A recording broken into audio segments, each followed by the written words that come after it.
जय श्री राम, जय श्री बागेश्वर धाम सरकार। राजनीति के मैदान में बहुत कुछ कहा जाता है, बहुत कुछ सहा जाता है, लेकिन कभी-कभी जब बात किसी की आस्था पर चोट करती है, तो उसका असर सिर्फ एक इंसान पर नहीं, पूरे समाज पर होता है।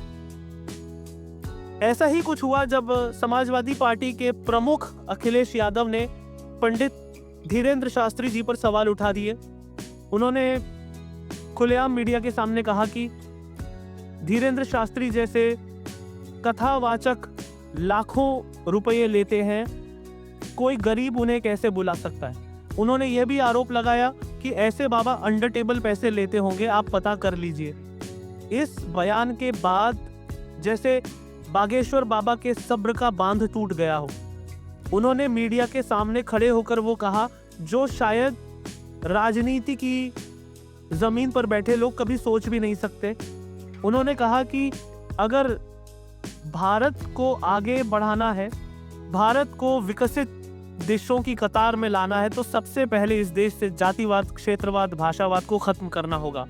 उन्होंने साफ कहा कि इस देश को सबसे बड़ी बीमारी कोई और नहीं बल्कि जातिवाद की आग है, और इसी बीमारी को जड़ से खत्म करने के लिए उन्होंने एक ऐतिहासिक प्रण लिया है। बाबा धीरेंद्र शास्त्री ने घोषणा की है कि इस साल 7 नवंबर से 16 नवंबर तक दिल्ली से वृंदावन तक पद यात्रा की जाएगी। यह पद यात्रा सिर्फ एक यात्रा नहीं बल्कि भारत को जोड़ने की, समाज को जगाने की और आस्था को सशक्त करने की यात्रा होगी। इस यात्रा का उद्देश्य है ब्रज क्षेत्र को नशा, मांस और मदिरा से मुक्त करना और वहीं एक कैंसर हॉस्पिटल की शुरुआत करना।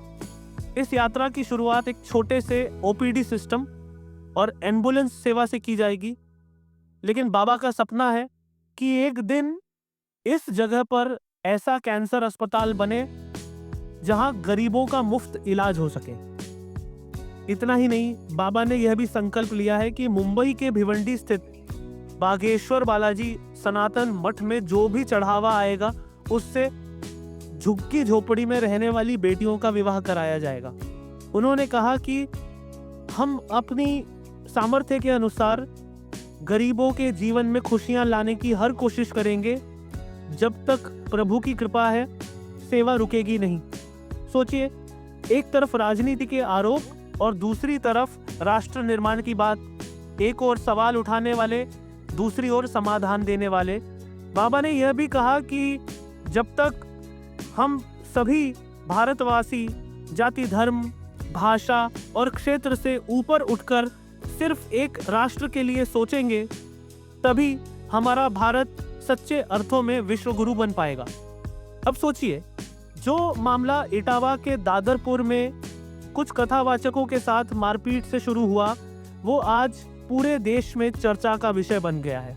पहले बात मुख्यमंत्री योगी आदित्यनाथ तक पहुंची, फिर अखिलेश यादव तक और अब बाबा बागेश्वर तक। अब देखना होगा कि यह आग कहां जाकर थमती है।